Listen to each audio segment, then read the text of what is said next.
ओम साईं राम।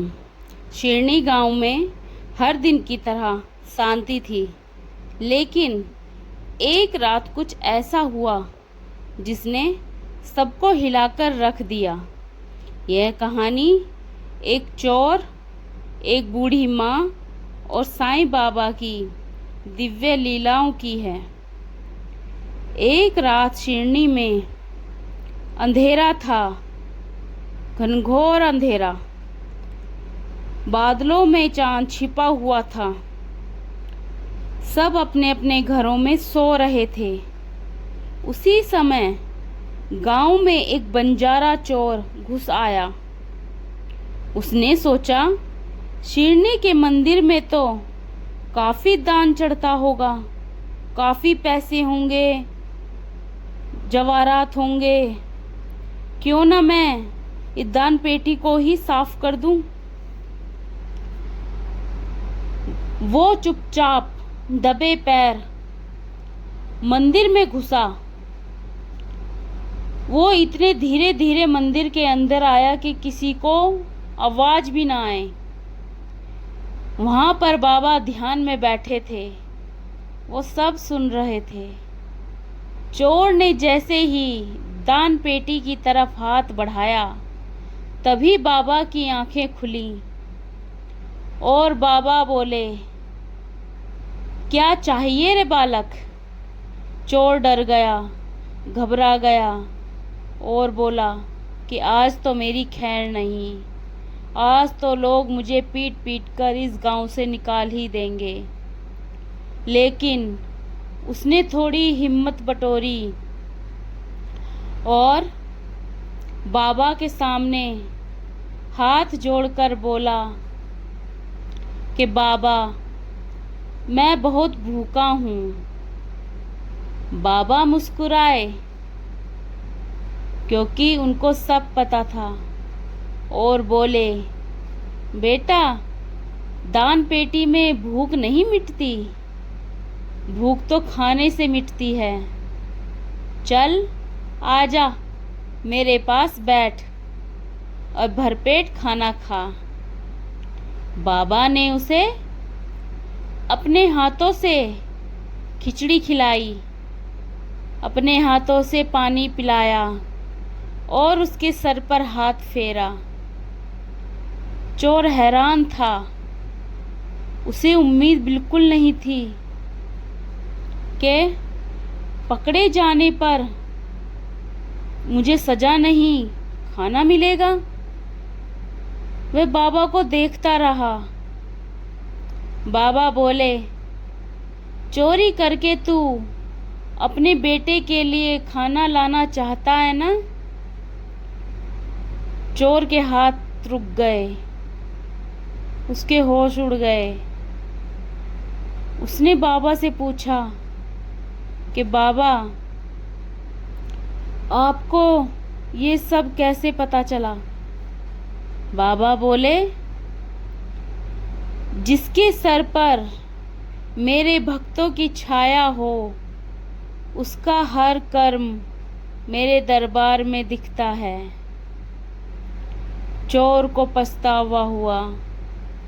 उसकी आंखों में आंसू थे और हाथ जोड़कर बाबा के सामने रोने लगा। उसके आंसू थमने का नाम नहीं ले रहे थे और बाबा से रोता रोता बोला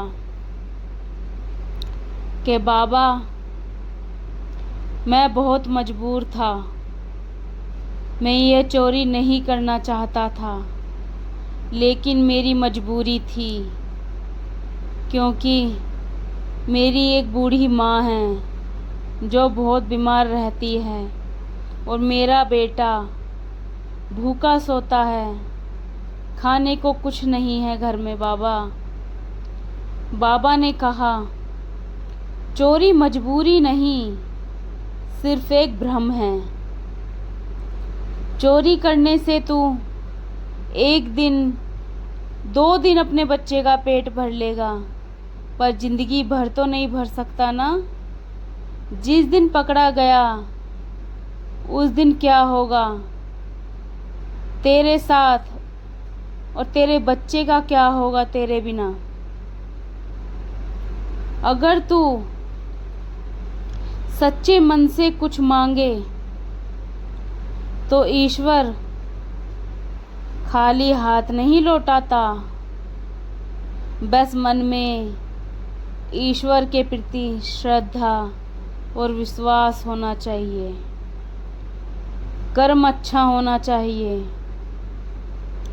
बाबा ने उसे आशीर्वाद दिया और कहा, जा, तेरी माँ ठीक हो जाएगी और कल से तुझे गांव के बाजार में काम मिलना शुरू हो जाएगा। बस जो काम मिले उसे मन लगाकर मेहनत से और इज्जत से करना। मेहनत करेगा तो तुझे इज्जत भी मिलेगी। अगली सुबह गांव में खबर फैली कि किसी बूढ़ी महिला की अचानक तबीयत ठीक हो गई।